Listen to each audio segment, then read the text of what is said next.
welcome to the Spinal Cord Injury Forum. My name is Jeannie Hoffman. I'm a clinical psychologist here in the Department of Rehabilitation Medicine and the director of the Northwest Regional Spinal Cord Injury System. Tonight we're very excited to welcome a couple of physical therapists that we've had lots of great fun with over the years, Elisa Smith and Holly Wakefield, occupational therapist Julie Grant, and recreation therapist Susan Collins, and they're going to talk about getting around town. Making sure that you and your wheelchair are secure. And so they'll cover the ins and outs of safety, transporting yourself and your wheelchair, and riding as a passenger in cars, buses, and any other way. So please join me in welcoming our speakers tonight. Good evening. Can everyone, excuse me, can everyone hear me all right? Great. So thank you for joining us for Getting Around Town, Securing You and Your Wheelchair. This evening, we'd like for you to get out of this presentation at least 2 safe strategies to secure both occupied and unoccupied wheelchairs in a vehicle. We'd also like to differentiate vehicle occupant restraints and wheelchair positioning components. And then state 2 of the risks of sitting in a wheelchair while in a vehicle. Just to give you some perspective on where we'll be headed tonight, we are covering ground transportation, passenger transport, and general principles for consumers and therapists. Things we won't be covering include plane or boat transport, adaptive driving, vehicle modifications, and car transfers. So to give you a little more direction on where we're headed, our topics include transportation safety, riding in versus with your wheelchair, considerations for ground transportation, and then some take-home points. So if we're not talking about adaptive driving or vehicle modification, hopefully that's not what you're here for, but where can you get that help? So we would recommend that you pick a certified driver rehab specialist. This is a website that will be in our resources, and you can also access the presentation online, and recommend you find someone local to your area for a driving program. Another recommendation would be to use the search feature through the National Mobility Equipment Dealers Association. They have a search function that allows you to find a dealership that certifies the mechanics and the equipment that is set up in a modified vehicle. And there's a variety of dealers out there for an area near you. So do your research. One of the hot items that we really want to cover tonight is to give you a general sense of what is the best practice for safety, and RESNA is a good foundation for that. The Rehabilitation, Engineering, and Assistive Technology Society of North America has developed the position paper on using wheelchairs during transport, and this outlines some of the best practice for clinicians out there. Some of their research has included identifying some of the safety issues among that. So for example, individuals riding and seated in wheelchairs in a vehicle are 45 times more likely to be injured in a crash than the typical passenger. That's scary. Furthermore, people seated in wheelchairs are significantly greater risk of serious injury or death in motor vehicles. Again, that's scary. So we're here to tell you some different ideas to help you make the safest and best decision for you and your body. So in RESNA standards, often referred to as WC19, they do crash testing. The primary things that they crash test are wheelchair frames and wheelchair bases.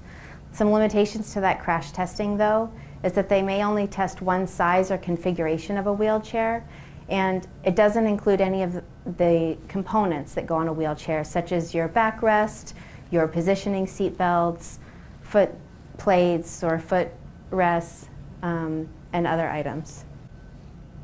Within our country, there's a challenge in that there's no federal safety standards. There's guidelines, and just like ADA provides us guidelines for accessibility of facilities, it's not always the best fit for every person. It's just a guideline. So in the same respect, we have, it's helpful to refer to RESNA's position on wheelchairs to determine the best wheelchair tie-down and occupant restraint systems.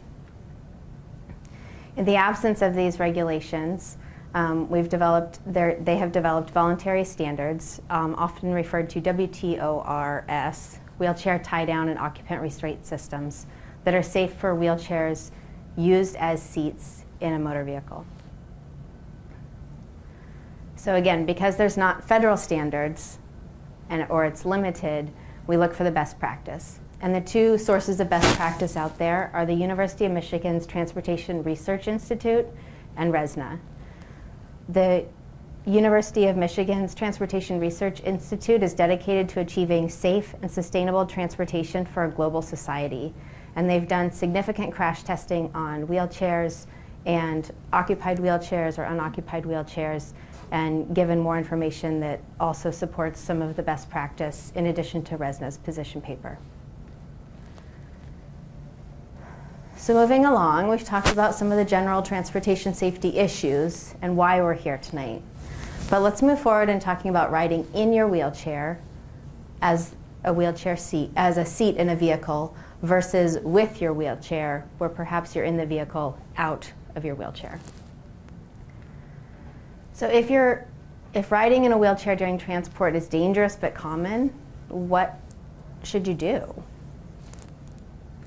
So one of our recommendations would be as rehab therapists, whether you're a physical therapist, occupational therapist, recreation therapist, or another provider working with people who use wheelchairs, is understanding the best practice in ground transport. Be familiar with the seating needs, which items and equipment have been crash tested, what the limitations to that crash testing are, what the positioning needs are. Teach really solid transfer training skills and make it applicable to the individual as much as possible. Continue the education, whether that's continuing your learning and staying up to date with the best practice, but also educating the people that you work with. And last but not least, advocate. Call your senators, pay attention to laws changing, and continue to advocate for safety of all people during transport in or with their wheelchair. So some key terms that we're going to talk about this evening. One is wheelchair securement. When we talk about wheelchair securement, that is the process of taking the wheelchair and securing it into the vehicle so that it becomes a stabilized seat in the vehicle. It's secured in some way and it's now positioned in a fixed place. The occupant restraint is something you might think of as the seat belt. Typically in a car, it's a three-point system that involves a waist belt and a shoulder strap as usually one piece. It's important that we still have that even when the wheelchair is the seat, and we'll continue to talk about that in more detail. And lastly is a positioning device. A positioning device is some sort of external device to the that provides the support needed to maintain positioning under force of moving around during transport, that keeps that seat belt in the best alignment, because the position of the seat belt is critical for your safety in the event that you need that seat belt to protect you. Okay, so critical components. So with the wheelchair, we'll talk about frame and base design and how that can make a difference during transport. And then the securement system. So again, that securement system is when you're riding in your wheelchair, or if you're transporting an assembled but unoccupied wheelchair, that wheelchair still needs to be secured so that it doesn't become a projectile and a safety issue in the vehicle. And then in terms of the passenger, we'll be talking about that occupant restraint options and some options for postural support. Riding with your wheelchair, there's going to be pros and cons to riding with versus in your wheelchair. But with your wheelchair, the biggest pro is that it's the safest, best practice option. Also cost. You may need less equipment or less adaptive configurations by transferring out of your wheelchair. On the other side of that is that it then requires a transfer. You may have limited seating or positional support. Or you may need other support to get your wheelchair in and out of the vehicle. Alternatively, if you're riding in your wheelchair, as as the seat in the vehicle. There's fewer transfers involved. You have the custom positioning in your wheelchair that is most critical for you. So again, keeping you in that best position for both your body and the seat belt to do its job. The downside to that, though, is that it can be dangerous because of the limited crash testing, and it can be expensive to get some of those modifications or a modified vehicle set up for what you need. Riders can safely stay in wheelchairs because transfers are difficult. And this is easier done with transfer coaching with a specialized PT or OT, and having, like I said, having that done in an individualized way where it best meets the setup of what the individual is going to be facing for that transfer once they're out doing it on their own. And then also there's transfer equipment for vehicle modifications that can be determined through a certified driver rehab specialist and an NMEDA dealership. Some examples might be a transfer seat that adjusts to different heights, an arm that picks up the wheelchair and brings it into the vehicle, just as even a seat that turns to pivot towards the back after you've rolled in. So next, we'll move to Holly with wheelchair securement. All right, so Susan gave us a great overview of the why it's important if you are able to get out of your wheelchair to sit in the vehicle seat, but I'm going to talk about how to secure, I'm going to talk about the how. How do you secure the wheelchair to the vehicle, and then how do you secure yourself to the wheelchair if you're sitting in the seat of the wheelchair. So to secure an occupied wheelchair, you need safe spots on the frame to be able to tie it down. And so typically you need 4 spots on the frame to be able to tie it down. So you're either going to need transport brackets, which are brackets that are designed to tie the wheelchair down to the vehicle, or you just need a safe location.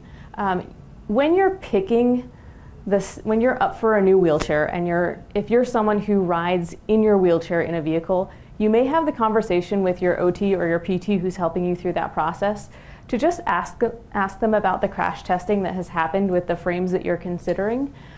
There are some wheelchair frames out there that haven't gone through the crash testing that are still really great frames. So as a wheelchair seating specialist, I take into consideration the frame and the crash testing, but that's not the only thing I'm looking at. And so sometimes there are clinical reasons to pick one of the frames that has not undergone that testing. So that's, again, the WC19 is the term that you would be looking for. That's the RESNA testing. Sometimes the spots where you want to secure a wheelchair are really hard to reach, or they're not super stable spots, and so there are things called tether straps that I'll show you a little bit later that can come in handy. So the 2 main systems or types of systems for securing a wheelchair in a vehicle would be a 4-point strap system, where again you're securing all 4 corners of the wheelchair to the vehicle floor, or a docking system. So with the docking system, you have to have a pin installed underneath your wheelchair. So there's bulky hardware right here that attaches underneath your wheelchair with a pin that sticks down, and then you need this component, the docking system, installed into the floor of your vehicle or whatever vehicle you're going to be riding in. So with the docking system, the benefit of it is that as the wheelchair user, it's really user-friendly. It's really nice because you just roll right up, click in, you're good to go. You don't have to have someone helping you with it. It's very efficient. The drawback to it would be that if you're using an ultralight wheelchair, that's a heavy component to add onto an ultralight wheelchair and have to take with you all the time. Also, you can notice that the thing that attaches to the floor of the vehicle isn't super tall. So that pin needs to be pretty close to the ground. So if you're even rolling on sidewalks that have frost heaves, you may catch that pin because your ground clearance is pretty compromised. It's also an expensive system, and you need to have a compatible vehicle along with the wheelchair that is modified. So it limits your ability to have flexibility in what vehicle you travel in. The 4-point strap system, on the other hand, the benefit would be it's compatible with most wheelchairs. So most wheelchairs, you can find a safe spot to secure your wheelchair. So especially if you're having multiple people ride in your vehicle, that are all in wheelchairs, then almost all your friends are going to be able to use this system. It's light and it's inexpensive relatively.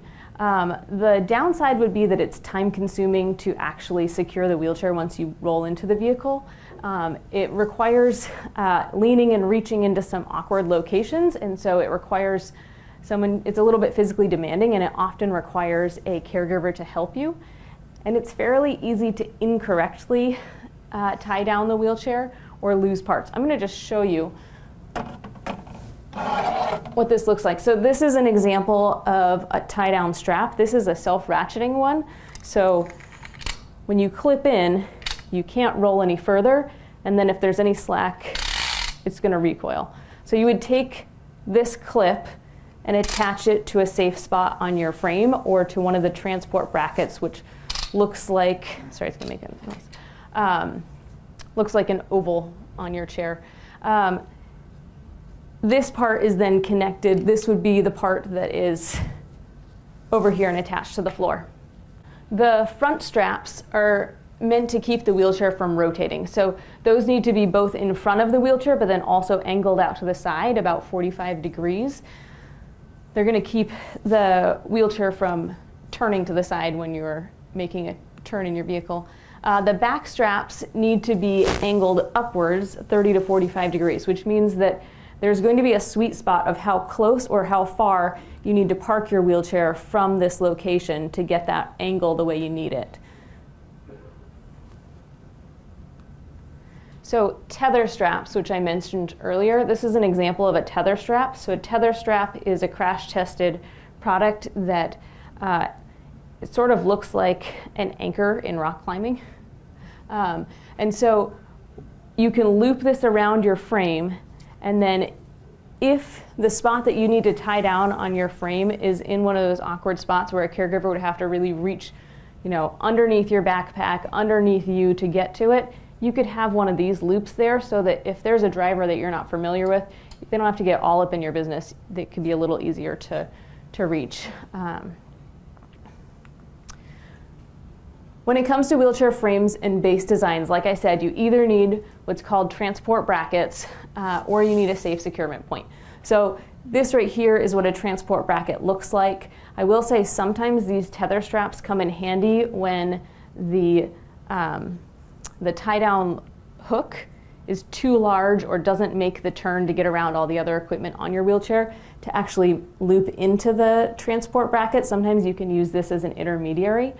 For example, in Seattle, our metro buses, the hooks that they have with their transit tie-down system is not compatible with a lot of wheelchairs, which is unfortunate, and so this would come in really handy. They're also fairly inexpensive to just get. So this chair over here, alternatively, that's a style of frame that hasn't been crash tested, and so manufacturers won't put these brackets on it. But you can see from the frame, there's 3 pieces of welded metal there. It's a pretty safe spot to tie down. On a manual wheelchair, this is what's called a monotube frame, or it's also kind of called a cantilever frame. All that means is that there's 1 tube here, there's not 2. On a monotube manual wheelchair frame, this is probably the least secure, the least safe option for riding in your wheelchair in a vehicle as far as being able to tie it down in secure places. So if you have this style of wheelchair and it's possible to get the transport brackets, that might be a good idea. I've tried to use, it's hard to see these colors in here, I'm sorry, but I'm trying to use the stoplight analogy. So anything that's green, that's a great place to tie down. So in the front, where you need to tie down, you're going to want to come above the caster wing, which is this right here, and tie pretty snugly right here for those front straps so that when your vehicle stops suddenly, you don't tip over backwards. You don't want to tie down to the foot plate because the foot plate is bolted onto the wheelchair, and those bolts can come loose fairly easily. So in a sudden stop or a collision, you could basically pull the foot plate off of your wheelchair and your wheelchair could go over backwards, so that wouldn't be a great idea. The camber tube in the back, which is this tube that connects the two rear wheels, that's the best option that I can come up with for where would be a safe spot to tie down those rear securements. You definitely don't want to tie onto the wheels, because the wheels, even with your brakes on, are going to move. I've had a young man tell me that after riding on the bus that the bus driver had tied onto his wheel and he thought he was going to flip to the side when they made a turn. So definitely don't tie onto the wheel. On a dual tube manual wheelchair frame, which is also called a modified box frame, so there's two tubes here that are all welded together. That gives you nice spots in the front and the back to securely tie down to. So again, you're going to want to tie into this welded location right here, avoid the foot plate. This is the style of frame where someone has to get really far underneath you to be able to tie down the back, because you're going to want to tie down in this location. It's hard to see right here, but where these two tubes connect. In the back, it's easier to see, but you can see that it's really underneath where you're sitting. So in this case, you're going to avoid tying down to the camber tube and the wheels. Most power wheelchairs come standard with transport brackets built in, but they're often sort of camouflaged with the base of the chair and really in narrow spots that are hard to reach. So in this picture, it's easier to see the one in the right or in the front, but you can tell it's black on black. So if you are someone that is riding in vehicles with multiple drivers that you're having to direct in how to safely secure your wheelchair, then you may want to put something colorful in that spot so that it's easier to see, so that you are safer when you're in the vehicle. In the back, I couldn't even find a picture that showed it because it's so far in there. So this picture where the wheels are removed, here it is. It's right next to the shock though. So it's hard to reach in. This would be a spot where our public bus systems in the Seattle area are not going to be able to get in and tie down there in most cases. You may consider using a tether strap, but if you do, know that it's right next to your shock and you're going to want to make really good, make sure that it's not getting stuck in the shock, because that could damage your chair. So what I described would be best practice for how to secure an occupied wheelchair, meaning you're sitting in your wheelchair while you ride in the vehicle. You also need to secure unoccupied wheelchairs, like Susan said. But you don't need to have as robust of a system to tie down the chair if you're not in it. So there are a couple of products out there that will hold on to the chair and keep it from flying around in your car. I've heard some horror stories of people stopping suddenly and a non-secured, fully assembled wheelchair flying through the windshield. I've heard of wheelchairs flying and hitting other passengers and causing pretty serious injuries. So definitely this is not something to take lightly. You do want to have a way of securing an unoccupied assembled wheelchair. Now some of you are traveling in standard vehicles, not modified or not modified very much. You're transferring out of your wheelchair, you're getting into the vehicle seat, and then you're disassembling your wheelchair and then loading it in. All those parts also should be secured in some way. It doesn't need to be quite as robust again. When we were trying to figure out what is best practice, what are the laws, what are the regulations, there are no laws and regulations that we can find, but we did talk with Melissa, who works at the UW Driver Rehab program, about what she recommends for how to stow these disassembled wheelchairs. And so what she recommends is that if you're someone who is loading it in all the components into the passenger side front seat, then take the seat belt and pull it around so that at least they're secure. You may need a seat belt extender, either to be able to reach the seat belt yourself or to be able to get it all the way around the wheelchair components. Another safe spot would be to stick it in the back seat, and if you can, stick it on the floor between the back seat and the front seat. Sometimes you can take the front seat and slide it back a little bit so there's a little less space for it to move around if you stop suddenly. Certainly be careful that you're not just squishing that equipment in a way that's going to damage it if you do move the seat. If you have a caregiver who can help you, then it could go into the trunk, and that would certainly be a spot where it's not going to fly around and hit someone if it's a full trunk and not a hatchback. And then some vehicles are modified to have a wheelchair lift, which is basically an arm that will come extend out of the car and then pull the wheelchair in and then hold it in that spot. So those would be all ways to stow disassembled wheelchairs. Okay, so now that we have the wheelchair safely secured so it's not moving around in the vehicle, let's talk about how to make sure that you are also secure and not moving around in a way that you don't want to. So occupant restraints. So occupant restraints are going to be click it or ticket, right? So all of us, anyone traveling in a vehicle as an adult is bound to have, or by law, we need to have a 3-point occupant restraint system. Children, small children are going to require a 5-point occupant restraint system and a car seat. There's a whole spectrum of what's needed in between small children and adults, and we're not going to go into that tonight. But know that everybody is going to need an occupant restraint. So it can become confusing with what's an occupant restraint versus what is a positioning tool, especially if you're seated in your wheelchair, because there are often lots of straps that you think of as restraints that are not crash tested. And so what we're talking about is crash tested vehicle lap and shoulder belt. If you're sitting in your wheelchair, it needs to be positioned in the car in a way that the shoulder belt is contacting your collarbone and your breastbone. The lap belt needs to contact your pelvis and not your abdomen. The reason these need to contact your bony surfaces is because if there's a sudden stop or a collision, you need to make sure it's going against a bony surface and not your organs, because that can cause some blunt trauma. So if you're sitting in your wheelchair in the vehicle, you need an occupant restraint system even if you have a wheelchair seat belt. Unless that wheelchair seat belt happens to be crash tested, in which case that lap belt would be sufficient, but you would still need the shoulder strap.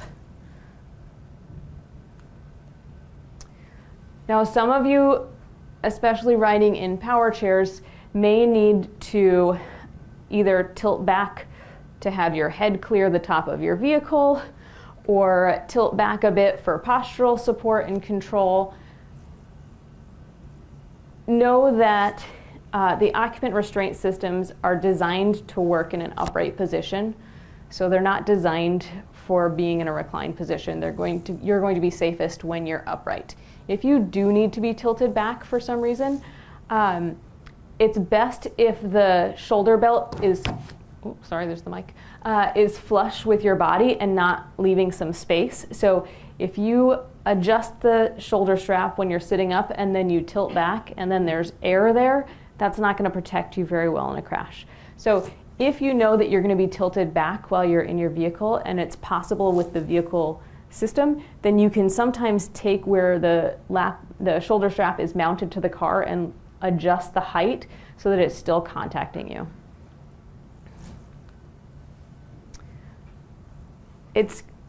When you're seated in a wheelchair, there's often lots of stuff around you, especially near your lap. And it's going to be really tempting to just quickly take the occupant restraint and pull it over and around all of those things. You're going to be safest if you actually thread it through those things. So put it under the armrest, put it between the side guard and you. If the lap belt is going over all of those features, then there's a lot of space where you're going to move around if the vehicle stops suddenly.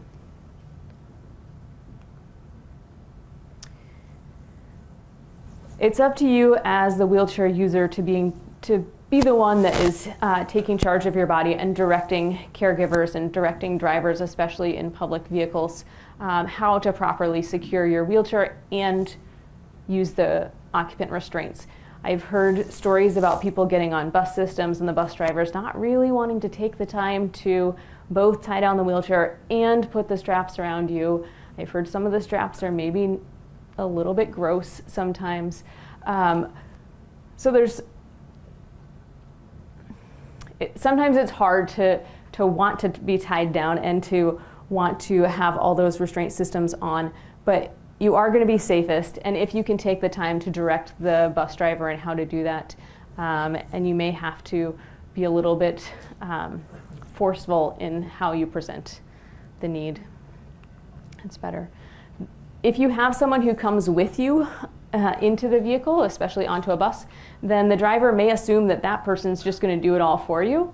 And so you still want to make sure that you're looking, physically looking, like, did they strap down the wheelchair in the right location? Did they strap it down to the right spot? Do they have the occupant restraint on me, and is it contacting my body, or is there so much stuff that it's not quite working? So we've talked about how it's better to sit in the vehicle seat rather than in the wheelchair when at all possible. And I just want to stop for a second and say that to transport children out of their wheelchairs, because they're going to often need some more positioning supports if they're using a wheelchair, and because of the laws being kind of intricate with kids and how they're transported in vehicles, you're going to want to consult with a child passenger safety technician and a knowledgeable PT and OT to come up with the best plan of how to do that. And that's going to include also on school buses and in personal vehicles when possible. Okay, we're going to swap out again. With looking at the wheelchair, we acknowledge that some people absolutely need to stay in their wheelchair when they're being transported for many different reasons related to skin, sitting balance, posture, breathing, a lot of reasons that you do need to stay in your wheelchair. And so we wanted to talk about how could we make sure that the chair is designed to be as safe as possible in the vehicle and meet your needs the rest of the day. So Karg did a study that looked at wheelchair positioning devices in the context of wheelchair transport, and we have that reference at the end for therapists and consumers if you want to take a look at it. It's a free resource. And wheelchair components can be helpful.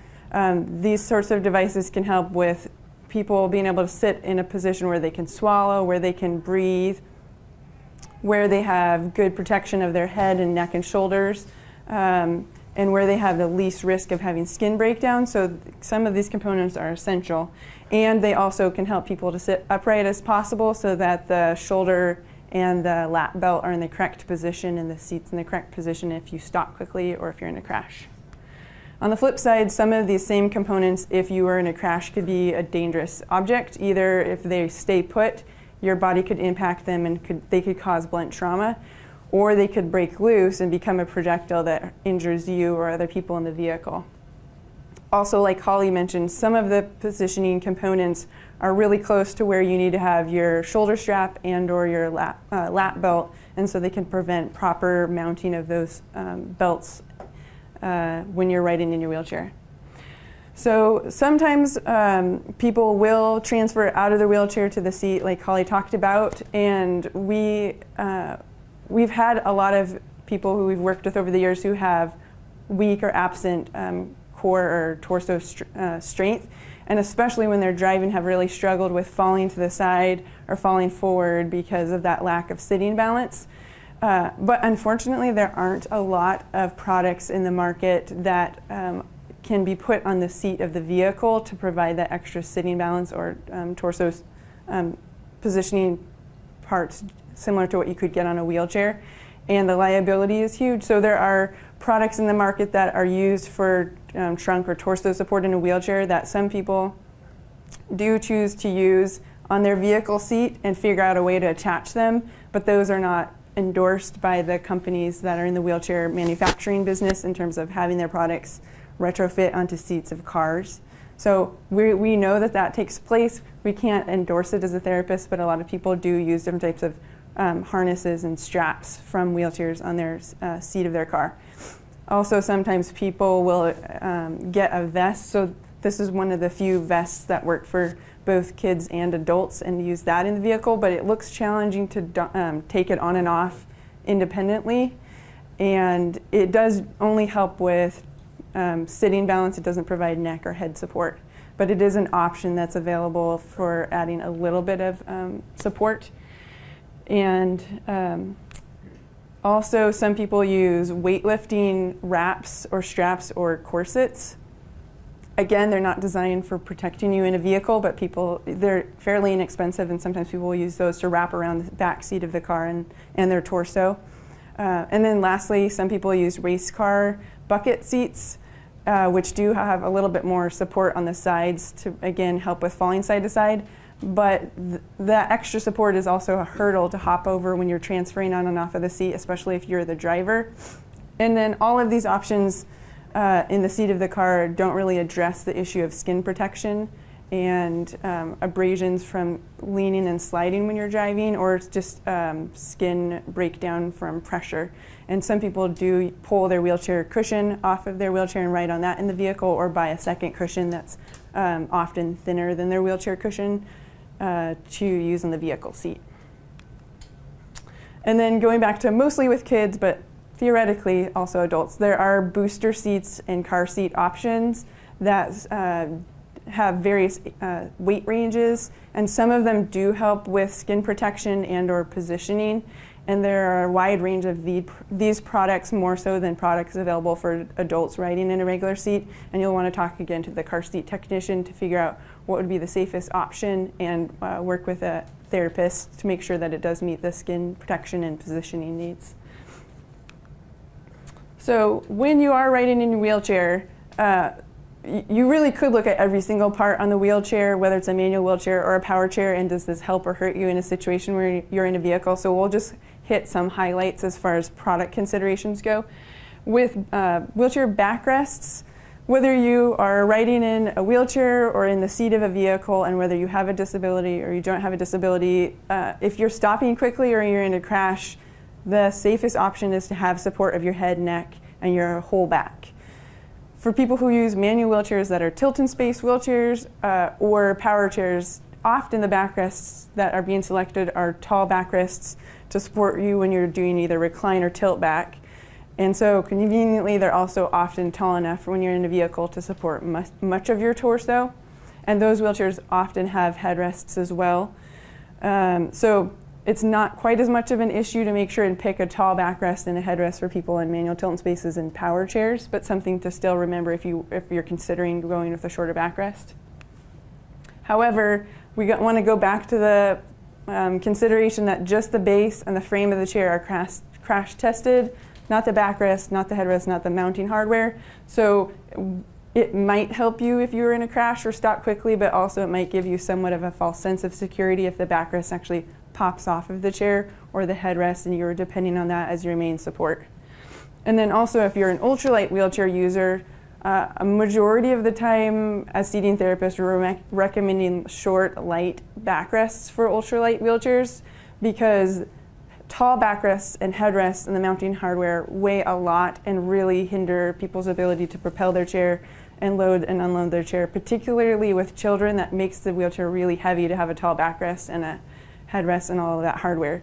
And then secondly, tall backrests tend to not accommodate or respect the curvature of the spine, and a tall backrest tends to hit the upper part of the spine and knock people into poor posture, where short backrests tend to give more just the low back lumbar support. So again, we're leaning towards short backrests with ultralight wheelchairs and encouraging people in ultralight wheelchairs to especially consider transferring out of the chair on the school bus, the public bus, and in personal vehicles, a lot more so than with power chair users and tilt and space users. And then with headrests, if people are doing recline or tilt, they often have headrests anyways to support their head, and it's useful to have them in a car as well, assuming that they stay put. And with the headrest, so a lot of people's default position for their headrest is have it several inches behind your head, except when you do a tilt back. But if you're using the headrest to provide support when you're in a vehicle, the headrest is supposed to only be about an inch behind your head so that it protects you quickly when you stop and isn't several inches away when you stop quickly or in a crash. But again, they're not crash tested, they're heavy.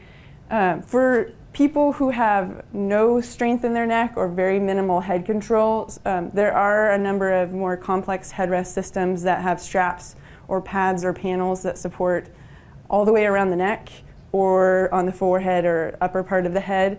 And that could be really dangerous if your head's well strapped to your wheelchair, but the rest of your body isn't if you stop in a vehicle. So if you have to do that, be sure you have an excellent system securing your torso in your chair, like a strap or harness system, and an excellent system strapping you to your chair in addition to having the occupant restraint, because you don't want just your head held onto the wheelchair. If there's any way to have those extra parts detached when you're riding a vehicle, Sometimes an option that gives a little bit of support is to wear a soft, like foam neck collar. That tends to be a bit safer than a hard neck collar. And I'm not talking about for spine precautions if you just had an injury and you have to have a hard collar, but if you normally don't wear a neck collar at all, but you're using a headrest that has a lot of components, consider switching out to a soft neck collar when you're in the vehicle.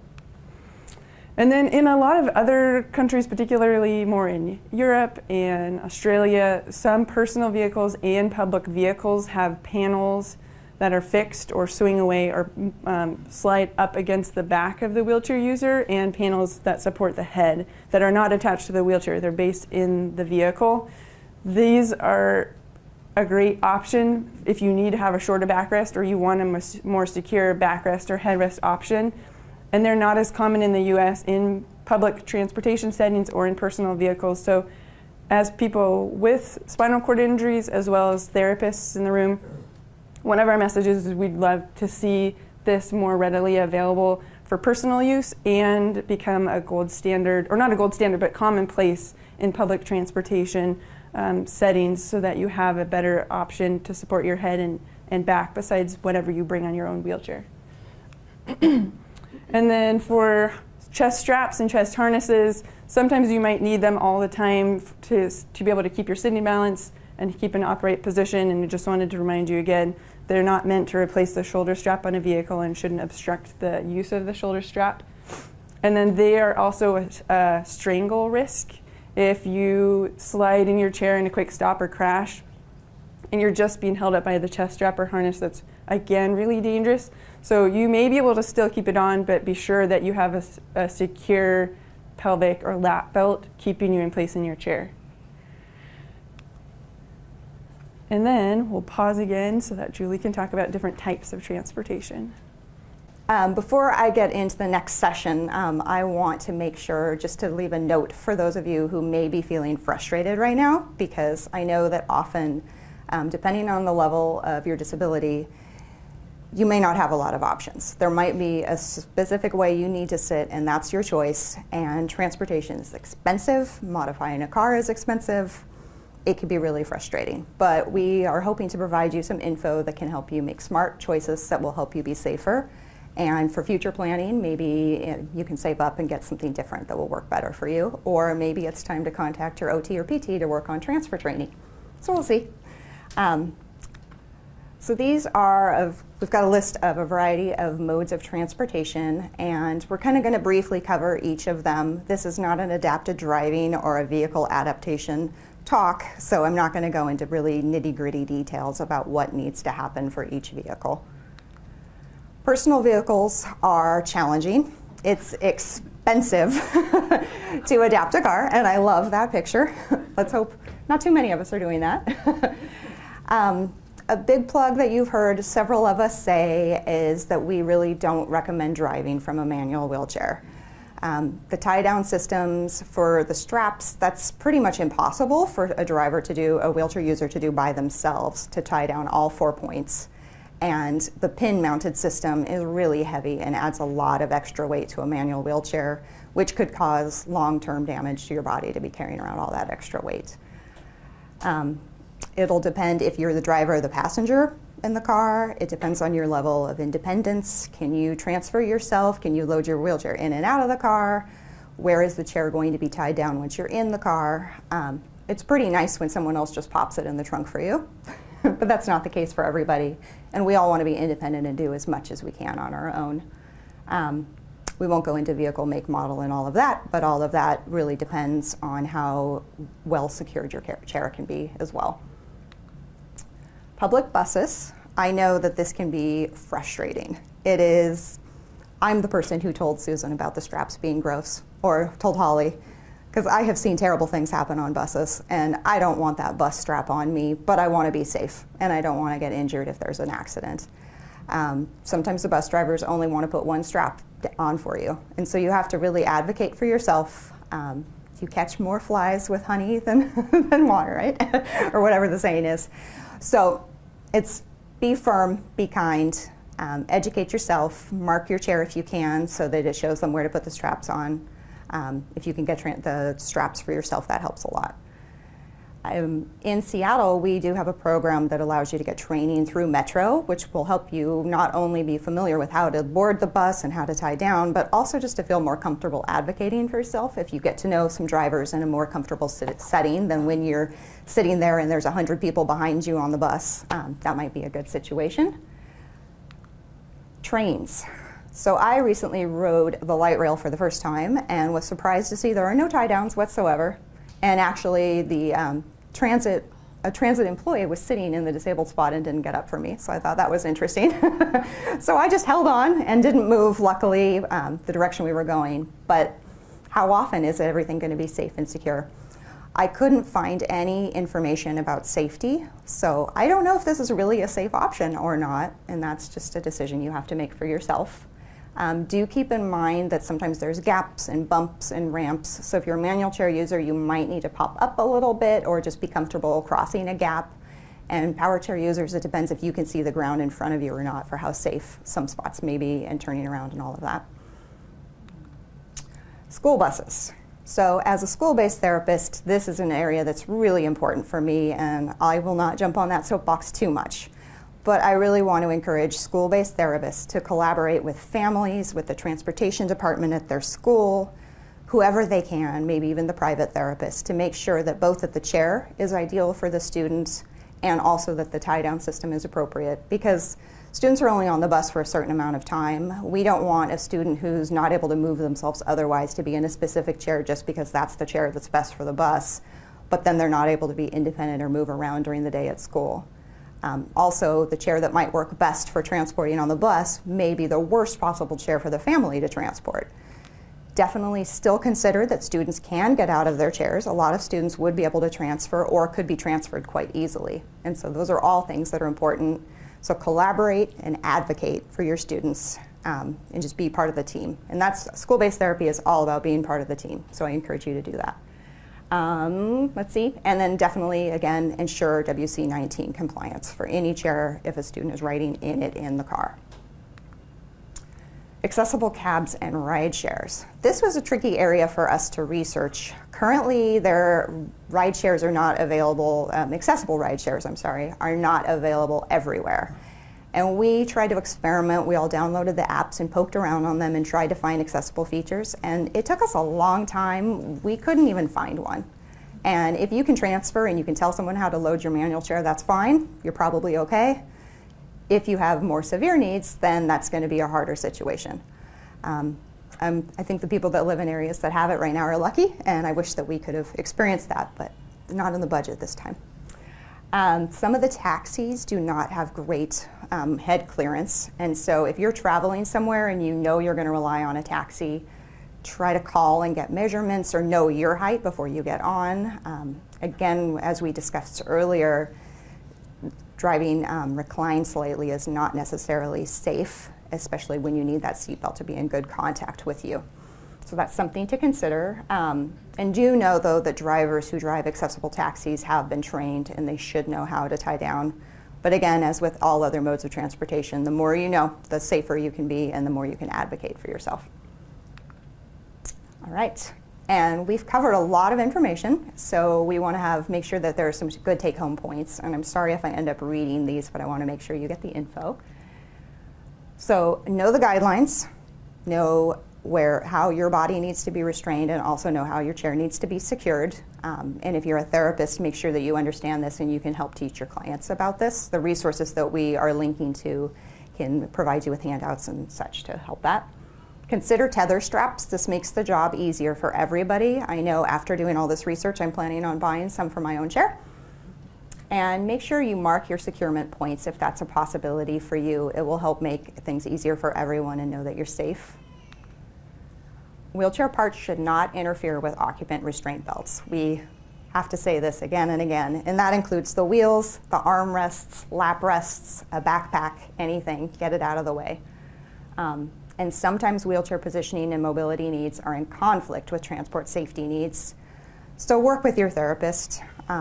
If you don't have a good seating therapist, keep looking, find somebody who can help you and make smart choices. And the big picture, secure yourself, secure your wheelchair, and if all possible, please sit in the wheelchair seat. I'm sorry, in the vehicle seat. That's okay. All right, these resources are all online. They are free. They have good information for you. Please consider checking them out and sharing them with other therapists, with other wheelchair users, help people get the word out. And also, if you advocate with the government at all, this would be a good time. As we stated earlier, we would love for more public transportation to have the head and backrest to keep people safe when they're sitting in their chair. And we have references too.